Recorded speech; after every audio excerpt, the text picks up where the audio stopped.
perkasa selamanya.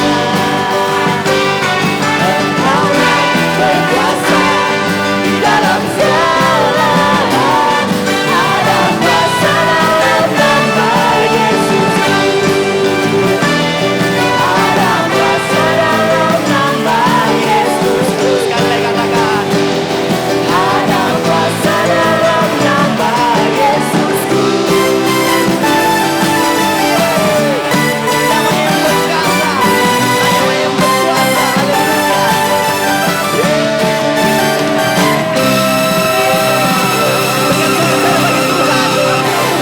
Haleluya.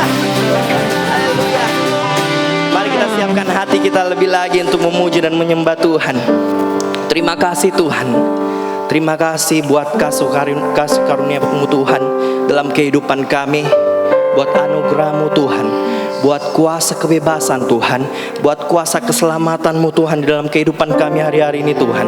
Kami bersyukur sebab Engkau Bapa yang mengerti, Engkau yang selalu melihat kebutuhan kami Tuhan. Terima kasih Tuhan, terima kasih. Kami mau mulai ibadah kami dari awal pertengahan ke akhirnya Tuhan. Engkau yang bertata, kami mau memuji, kami mau menyembah, kami mau masuk lebih lagi Tuhan di dalam hadirat-Mu Tuhan. Biarkan itu semuanya kami naikkan Tuhan. Hanya ucapan syukur kami Tuhan kepadamu Tuhan. Sebab kami kagum Tuhan. Sebab kami bersyukur Tuhan punya Bapa yang mengerti dalam kehidupan kami. Terima kasih Tuhan. Terima kasih, haleluya.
biar hadirat-Mu Tuhan memenuhi setiap kami di tempat kami masing-masing, dari rumah kami mungkin masing-masing Tuhan.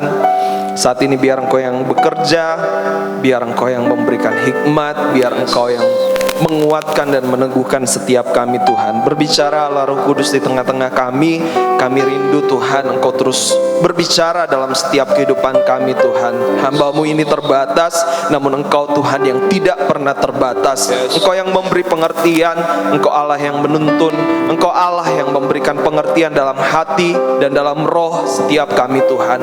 Berbicaralah Tuhan, dan kami siap mendengarkan setiap kebenaran firman-Mu, dan biar Engkau yang terus bekerja dalam setiap kehidupan kami. Di dalam nama Tuhan Yesus kami berdoa. Haleluya. Amin. Puji nama Tuhan. Oke, shalom orang-orang muda. Dari tempat Anda masing-masing, kami menyapa semua orang-orang muda, dan suatu anugerah yang luar biasa kalau hari ini kita bisa kembali beribadah bersama-sama. Walaupun sekali lagi masih secara online, tapi kita terus mau mengobarkan semangat kita, spirit kita untuk tetap mencari Tuhan dalam segala keadaan apapun kita hari-hari ini. Amin. Orang-orang muda, mari hari ini karena tema bulan ini power ya, berbicara mengenai kuasa, dan saya mau sharing dengan teman-teman semua kuasa dari hadirat Tuhan. Kuasa dari hadirat Tuhan yang mungkin selama beberapa bulan belakangan ini, selama pandemi ini ada, kita mungkin ada dalam satu titik-titik kehidupan yang mungkin terendah dalam hidup kita. Bahkan mungkin saya mau bilang di saat-saat ini, di bulan-bulan ini mungkin saya gambarkan seperti kayak masa-masa paling kritis. Entah itu secara mungkin kehidupan jasmani kita maupun kehidupan rohani kita. Sadar atau tidak sadar, mungkin kita ada dalam titik itu sekarang, dan kita mungkin mulai berteriak sama Tuhan, sepertinya saya sudah tidak tahan lagi Tuhan. Saya pun pribadi seperti itu. Hari-hari ini saya merindukan sekali kapan ya kita ibadah secara offline lagi, secara langsung. Saya sepertinya kayak pengen sekali berseru sama Tuhan setiap hari yang menjadi doa kita bersama-sama. Tuhan, biar waktu-Mu datang Tuhan untuk kami bisa kembali bersekutu bersama-sama secara langsung, secara offline. Itu pun saya ada dalam titik-titik yang seperti itu saat ini. Nah, namun saya percaya bahwa kita akan melewati masa ini. Amin. Saya percaya tidak selama-lamanya kita ada dalam situasi seperti ini. Tuhan akan membawa keluar kita dari situasi ini, dan Tuhan akan memperlihatkan kemuliaan yang luar biasa. Namun bagaimana caranya supaya kita sampai di sana, supaya kita bisa melihat kemuliaan itu? Pastinya kita harus terus, bukan hanya bertahan. Saya paling jarang mau pakai kata bertahan dalam sebuah situasi, karena menurut saya kita harus berjuang bersama-sama untuk kita mencapai suatu titik dalam kehidupan kita, untuk kita melihat sesuatu yang luar biasa dalam hidup kita. Kita harus berjuang bersama-sama. Amin. Dan saya percaya waktu kita melewati masa-masa ini, Tuhan sekali-kali tidak pernah meninggalkan setiap kita. Yang percaya katakan amin. Ada Tuhan bersama-sama dengan mengenai hadirat Tuhan, kuasa daripada hadirat Tuhan. Nah, sebagai panggilan saya di awal-awal pelayanan saya adalah sebagai pemuji penyembah, rasanya kurang afdol kalau kita belum naikkan satu pujian. Saya rindu kita nyanyikan pujian yang saya sudah hadiratmu tadi ya. Pujian ini datang ketika di minggu-minggu ini saya mempersiapkan sharing ini, dan kemudian pujian ini menguatkan saya pribadi, dan pujian ini juga menjadi dasar dari apa yang saya mau sharing bersama teman-teman semuanya. Saja kita sama-sama untuk memuji Tuhan, menyembah Tuhan. Di hadirat-Mu tempat yang ku rindukan, nafas hidupku dan sumber kekuatan. sana Kau nyatakan isi hati dan rindumu, sehingga ku mengerti berharganya hidupku. Hadiratmu yang membawaku terima semua janjimu, mengubah hidupku menjadi indah. Hadiratmu yang menguatkan aku di dalam pengharapan, Yesus untuk selamanya hiduplah dalamku. Hadiratmu yang membawaku terima semua janjimu, mengubah hidupku menjadi indah. Hadiratmu yang menguatkan aku di dalam pengharapan, Yesus untuk selamanya hiduplah dalamku.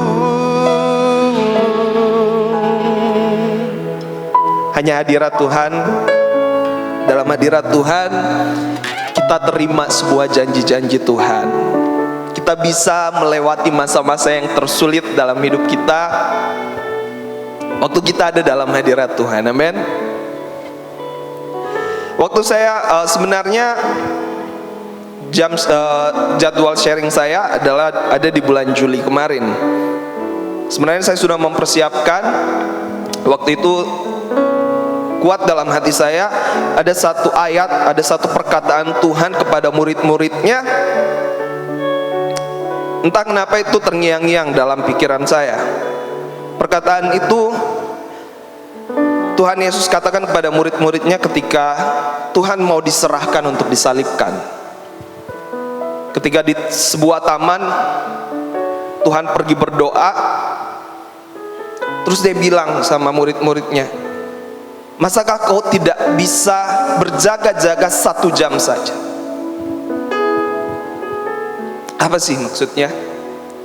Itu terus terngiang-ngiang dalam saya. Masa kamu tidak bisa berjaga-jaga 1 jam saja?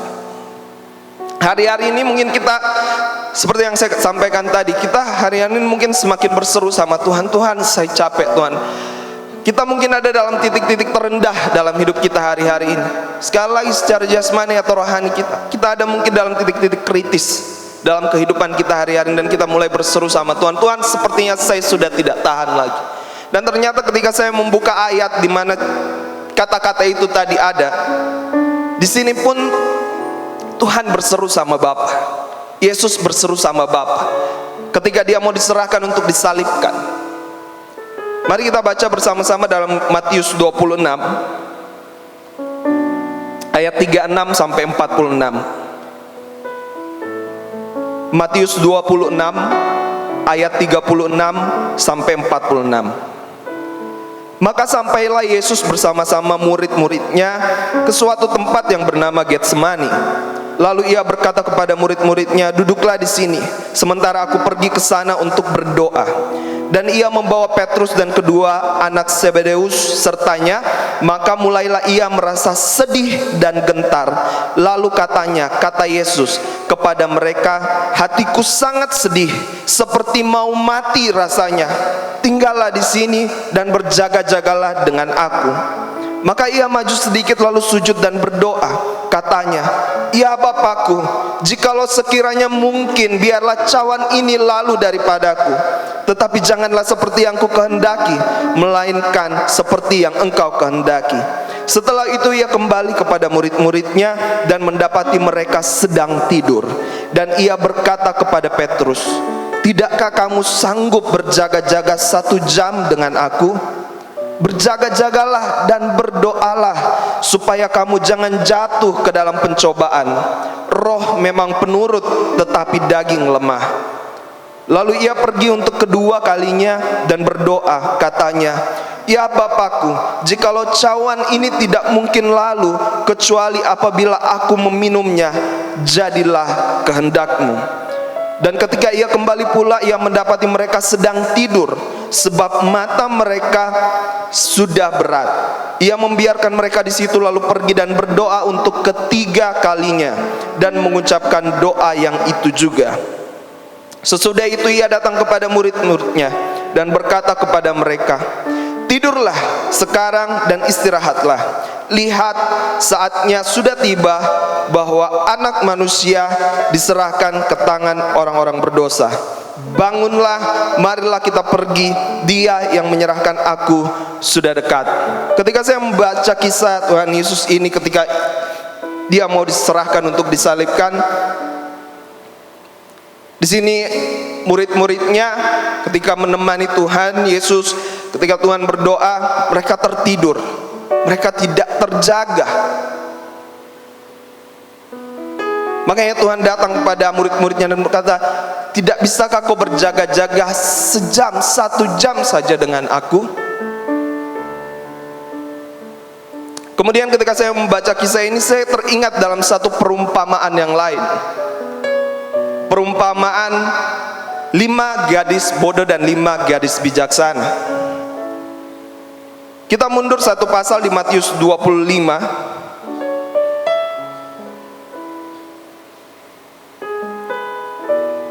Mulai dari ayat 1. Di sini perikopnya gadis-gadis bijaksana dan gadis-gadis yang bodoh. Pada waktu itu, hal kerajaan surga seumpama 10 gadis yang mengambil pelitanya dan pergi menyongsong mempelai laki-laki. 5 diantaranya bodoh dan 5 bijaksana. Gadis-gadis yang bodoh itu membawa pelitanya tetapi tidak membawa minyak. Sedangkan gadis-gadis yang bijaksana itu membawa pelitanya dan juga minyak dalam buli-buli mereka. Tetapi karena mempelai itu lama tidak datang juga, mengantuklah mereka semua lalu tertidur. Waktu tengah malam terdengar suara orang berseru, "Mempelai datang, songsonglah dia." Gadis-gadis itu pun bangun semuanya, lalu membereskan pelita mereka. Gadis-gadis yang bodoh berkata kepada gadis-gadis yang bijaksana, "Berikanlah kami sedikit dari minyakmu itu, sebab pelita kami hampir padam." Tetapi jawab gadis-gadis yang bijaksana itu, "Tidak, nanti tidak cukup untuk kami dan untuk kamu. Lebih baik kamu pergi kepada penjual minyak dan beli di situ." Akan tetapi waktu mereka sedang pergi untuk membelinya, datanglah mempelai itu dan mereka yang telah siap sedia masuk bersama-sama dengan dia ke ruang perjamuan kawin, lalu pintu ditutup. Kemudian datang juga gadis-gadis yang lain itu dan berkata, "Tuhan, Tuhan, bukakanlah kami pintu." Tetapi ia menjawab, "Aku berkata kepadamu, sesungguhnya aku tidak mengenal kamu. Karena itu berjaga-jagalah, sebab kamu tidak tahu akan hari maupun akan saatnya." Dua kisah ini sangat relate, sangat nyambung menurut saya, tentang bagaimana kita harus terus tetap berjaga-jaga dalam kehidupan kita sambil kita menyongsong waktu Tuhan. Dalam kisah ini, di sini bukan hanya berbicara mengenai kedatangan Tuhan kali yang kedua. Karena itu berjaga sebab kamu tidak tahu akan hari maupun akan saatnya. Ini juga berbicara mengenai waktu Tuhan dan setiap jawaban-jawaban dan seruan-seruan kita hari-hari ini, teman-teman. Bagaimana kita mau melihat kita berseru sama Tuhan, tapi kita tidak pernah berjaga-jaga dalam hidup kita.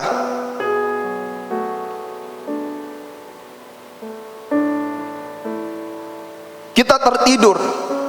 Bagaimana keadaan rohani kita hari-hari ini, kehidupan kita hari-hari ini? Apakah kita masih tetap menyala-nyala? Apakah kita masih tetap terus menyediakan minyak sambil kita menantikan datangnya waktunya Tuhan untuk setiap kita, akan setiap jawaban-jawaban dan seruan-seruan kita? Makanya saya bilang tadi, pastikan bahwa yang kita inginkan, yang kita rindukan, seperti yang saya bagikan tadi, saya pun rindu kita kembali beribadah bersama-sama. Atau mungkin teman-teman mempunyai kerinduan yang lain. Saya tahu hari-hari ini kekhawatiran yang terbesar yang menyerang orang-orang muda di masa-masa ini, ketika kita mulai bertanya bagaimana masa depan saya. Terlebih lagi mungkin teman-teman yang baru saja lulus kuliah, Ada yang baru tamat SMA mungkin. Saya harus kemana? Bagaimana caranya saya dapat pekerjaan di masa-masa seperti ini? Mana ada orang yang menerima pegawai untuk bekerja hari-hari? Apakah saya harus melanjutkan kuliah saya? Dari SMA saya harus kuliah di mana? Saya harus bersekolah seperti apa?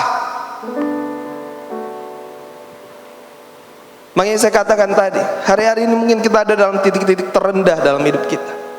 Kita bingung. Kita tidak tahu harus memutuskan apa dalam hidup kita. Dan bagaimana kita bisa sampai ke sana, kepada jawaban-jawaban atau seruan-seruan kita, kalau kita tidak berjaga-jaga dalam kehidupan kita. Ini pula yang saya alami dalam kehidupan saya ketika saya flashback. Selama saya melayani Tuhan, ketika saya mengikut Tuhan, hidup saya seperti roller coaster. Bahkan buat saya dalam keadaan seperti ini sudah biasa buat saya. Ada dalam titik terendah, ada dalam titik yang biasa-biasa saja. Bahkan mungkin Tuhan membawa saya kepada hal-hal yang luar biasa. Bagi saya, hidup saya dalam Tuhan mungkin seperti roller coaster. Dan keadaan ini bagi saya, ini sudah biasa. Tapi ketika saya menjalani kehidupan saya dalam Tuhan, satu hal yang saya tidak ingin lepas dalam hidup saya adalah hadirat Tuhan. Sekali kita mendapatkan hadirat Tuhan dalam hidup kita, maka kita tidak akan kehilangan sesuatu apapun dalam hidup kita. Ketika engkau melepaskan hadirat Tuhan, maka belum tentu kita mendapatkan sesuatu yang kita inginkan dalam kehidupan kita.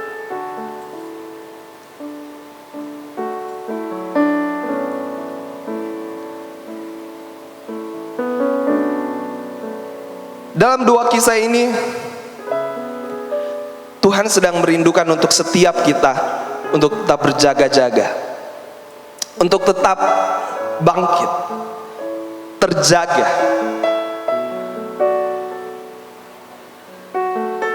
Mungkin kalau kita berbicara berapi-api ya dan amin. Pun kalau kita ada dalam keadaan tetap kita terjaga, itu sudah puji Tuhan, saudara. Tapi kalau kita bisa lebih luar biasa daripada itu, mari lakukan itu.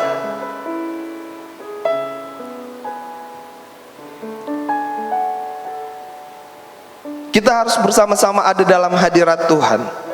Pelita di sini, pelita dan minyak ini berbicara mengenai hadirat Tuhan. Dalam tabernakel yang merupakan dasar daripada pengajaran penggembalaan kita, pelita emas, mungkin nanti bisa dibantu ditayangkan gambar tabernakel ini.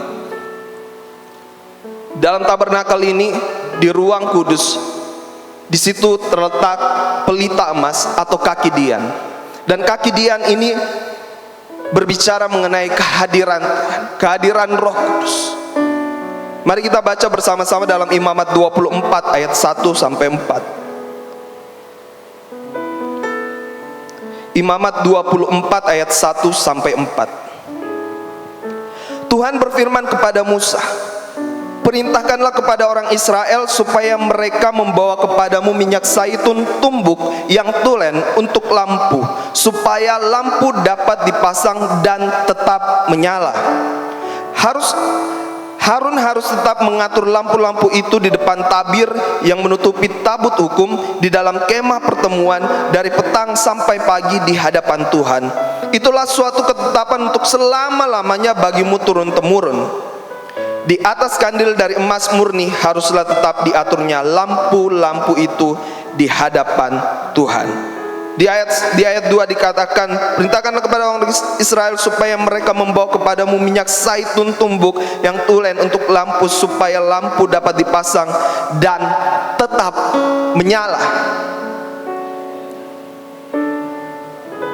Kaki dian ini atau pelita emas ini di dalam kemah suci, dalam tabernakel, harus dipastikan tetap menyala.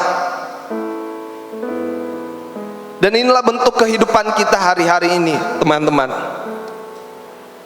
Kita harus memastikan betul agar kehidupan rohani kita tetap terus bertumbuh. kita terus dapat bertahan, bukan bertahan ya, kita dapat terus bertumbuh, kita dapat terus melewati masa-masa ini dengan kita memastikan hadirat Tuhan, kehadiran Roh Kudus, kehadiran Tuhan tetap menyala-nyala dalam kehidupan kita, tetap menyala dalam kehidupan kita. Sekali lagi, pelita emas atau kaki Dian berbicara mengenai kehadiran Roh Kudus, mengenai kehadiran Tuhan dalam setiap kehidupan kita. Dan dalam tabernakel, pelita emas ini harus dipastikan untuk tetap menyala.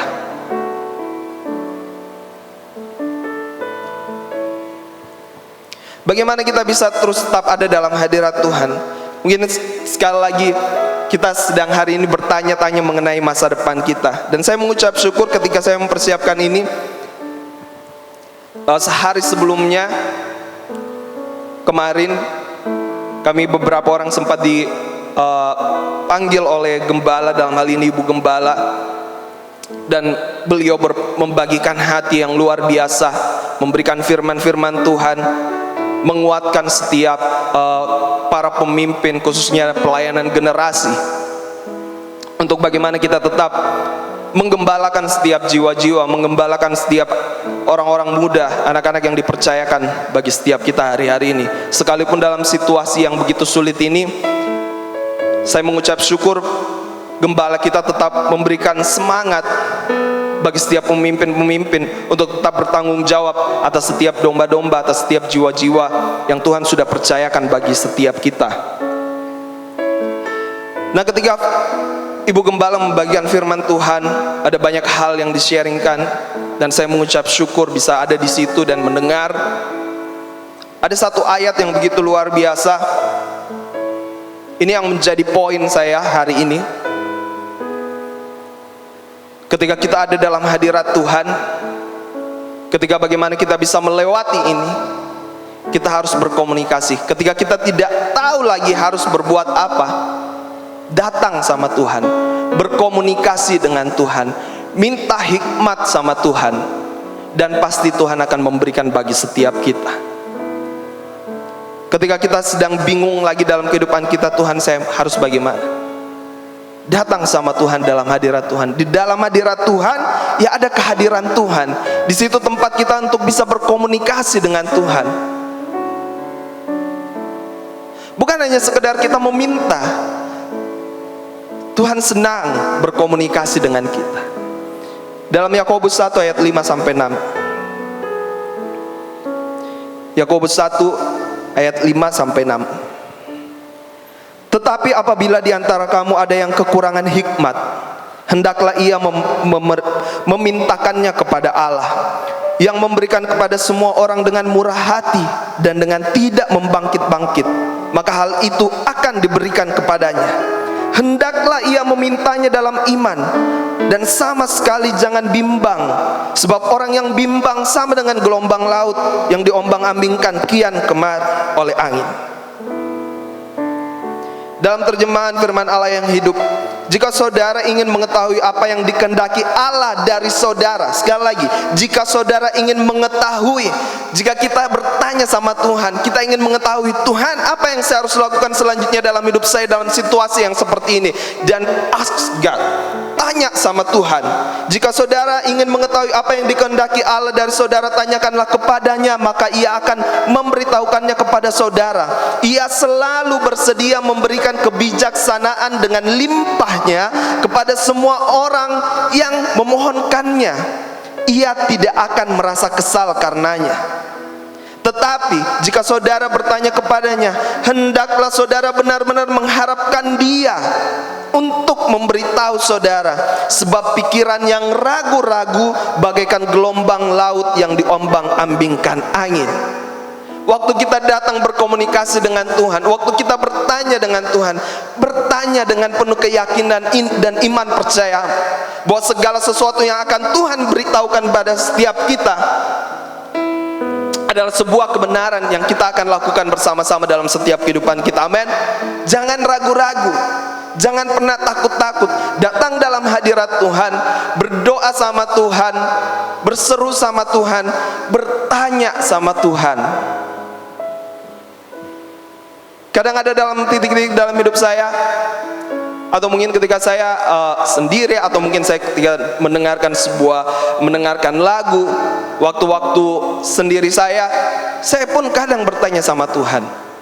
Berdoa menurut saya atau berkomunikasi dengan Tuhan tidak selalu mungkin kita harus tiba-tiba lipat tangan, tundukkan kepala berdoa. Tapi 1 kali 24 jam ketika kita datang sama Tuhan, Tuhan bilang kok di sini, Tuhan dengan murah hati. Tuhan tidak akan kesal. Walaupun mungkin kita datang terus, Tuhan bagaimana ini, Tuhan bagaimana ini, Tuhan bagaimana ini, Tuhan tidak akan bosan. Justru Tuhan senang waktu kita datang dan bertanya.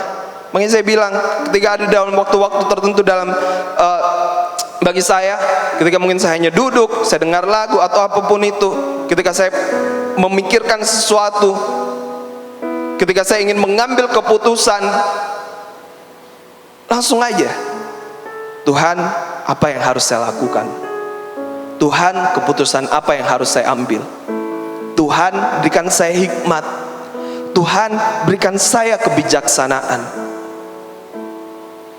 Hal ini yang kita perlukan hari-hari ini orang-orang muda. Ketika engkau ingin memutuskan sesuatu dalam hidupmu, bertanya sama Tuhan.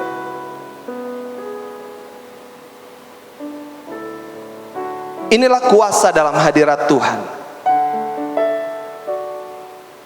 Ketika kita datang sama Tuhan, ketika kita membiarkan terus hadirat Tuhan ada dalam hidup kita, maka segala sesuatunya, hal yang membingungkan bagi kita, ketika kita bertanya sama Tuhan, Tuhan bilang dalam firman-Nya, Tuhan akan memberitahukan.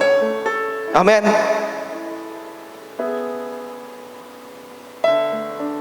Jadi sekali lagi orang-orang muda,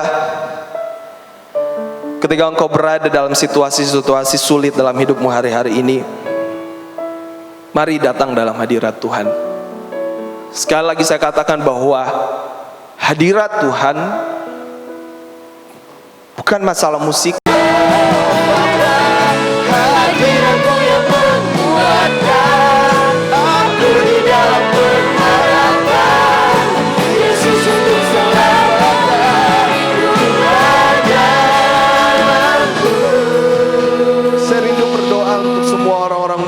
Sedang menyaksikan ibadah online kita, mari taruh tanganmu di dadamu. Kau yang hari-hari ini mungkin sudah kehilangan arah, kau yang sudah mau menyerah, kau yang bingung, Tuhan, saya harus seperti apa? Tuhan, saya mau kemana Tuhan setelah ini? Tuhan, apa yang saya harus perbuat?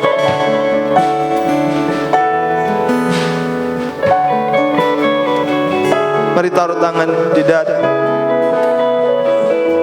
Mari sama-sama datang sama Tuhan. Bapa, Engkau Allah kami yang setia. Firman-Mu berkata, ketika kami datang dan meminta hikmat, pertolongan kepada Engkau, maka Engkau Allah yang setia, Yes. akan memberikan jawaban-jawaban, akan memberikan hikmat bagi setiap kami, akan memberikan kebijaksanaan itu Tuhan. Sebab itu Tuhan, malam hari ini, saat ini Tuhan, kami mau datang Tuhan dengan tidak penuh dengan keraguan-raguan lagi Tuhan. Sebab kami tahu Engkau pasti, Engkau Allah yang sanggup melakukan segala perkara dalam hidup kami. Amen. Tuhan, tolong setiap kami Tuhan. Berikan kami hikmat Tuhan, untuk kami bisa menjalani setiap hari-hari dalam hidup kami Tuhan, agar kami dapat mengambil keputusan-keputusan yang terbaik seturut dengan kehendak Tuhan. Yes. Dan jadilah kehendak-Mu, bukan kehendak kami Tuhan. Ya, amen. Biar kehendak-Mu yang jadi dalam setiap kehidupan kami. Tolong setiap kami, tolong setiap anak-anak-Mu Tuhan, sehingga kami tetap terus berada dalam jalan-jalan-Mu Tuhan. Sampai kami melihat Tuhan kemuliaan-Mu Tuhan dinyatakan dalam setiap kehidupan kami Tuhan. Kami terus berlomba berlari-lari Tuhan pada tujuan yang mulia Tuhan. Amen. Setiap kami terus dikuatkan dari hari ke hari Bapa. Engkau membangkitkan iman percaya kami Tuhan.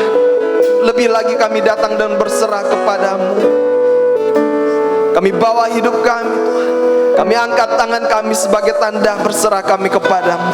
Jadilah kehendak-Mu Tuhan dalam hidup kami. Berkati dan urapi setiap orang-orang muda-Mu Tuhan. Setiap kami yang menyaksikan dan mendengarkan Tuhan saat ini. Kiranya iman kami senantiasa dibangkitkan dalam nama Tuhan Yesus. Kami tahu ada pengharapan Tuhan. Inilah firman-Mu yang sedang berbicara hari-hari ini dalam setiap kami Tuhan. Bukan lagi perkataan manusia, tapi perkataan firman Tuhan yang Tuhan sedang perdengarkan hari ini, yang membangkitkan dan menguatkan setiap kami. Urapi setiap orang-orang muda-Mu Tuhan. Kami tahu ada kebebasan, ada Tuhan jawaban Tuhan, janji-janji-Mu dalam hidup kami. Dari hari ke hari kami Tuhan nyata dalam setiap kehidupan kami dalam nama Tuhan Yesus. Terus berperkara dalam setiap hidup kami. Mari Tuhan, yang lemah dibangkitkan dalam nama Tuhan Yesus. Yang tidak berpengharapan dapat pengharapan yang baru dalam nama Tuhan Yesus Kristus Allah. Thank you Lord. Terima kasih Tuhan. Kami tahu firman-Mu nyata Tuhan. Ini setiap kami Bapa. Kami mau nyatakan hadirat-Mu Tuhan. Hadirat-Mu yang membawaku. Terima semua janji-Mu. Mengubah hidupku menjadi indah. Hadirat-Mu yang menguatkan aku di dalam pengharapan. Yesus untuk selamatkan hiduplah dalamku. Berkati setiap orang-orang muda-Mu Tuhan. Berkat yang terbaik yang datangnya daripada Allah Bapa, Putra dan Roh Kudus melimpahi setiap kehidupan kami. Berkati setiap kehidupan orang muda, kedua orang tua kami Tuhan, keluarga kami Tuhan, kami serahkan ke dalam tangan-Mu. Yang sakit Tuhan sembuhkan, yang dalam kelemahan Tuhan berikan kekuatan yang baru Tuhan, yang ada dalam permasalahan hari ini Tuhan memberikan jawaban Tuhan dalam setiap kami. Berkati bangsa dan kota kami, pemulihan demi pemulihan terjadi atas bangsa dan kota kami. Berkati pengembalaan kami, Bapak dan Ibu Gembala kami Tuhan, berkati Tuhan, jagai, lindungi, sertai, berikan kesehatan, kekuatan, dan seluruh orang-orang muda-Mu Tuhan yang menyaksikan hari ini Tuhan. Ada berkat yang spesial yang datangnya daripada Tuhan. Terlebih lagi berkat rohani, firman Tuhan yang bertumbuh dan hidup dalam setiap kami. Kami terima setiap janji-janji Tuhan di dalam nama Tuhan Yesus. Semua yang percaya sama-sama katakan amin. Tuhan memberkati.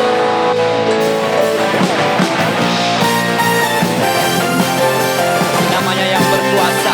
Haleluya.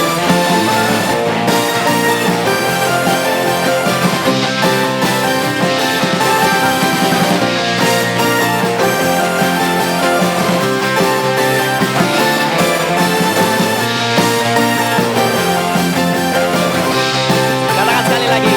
Namanya Tuhanku, menara yang teguh, kota benteng perlindunganku, Allah yang perkasa, ya Bapa yang kekal, Gunung batu keselamatanku, Engkau yang termulia di bumi di surga, termasyur perkasa selamanya. Engkau yang berkuasa di dalam segala hal, ada kuasa dalam nama Yesusku. Engkau yang termulia di bumi di surga, termasyur perkasa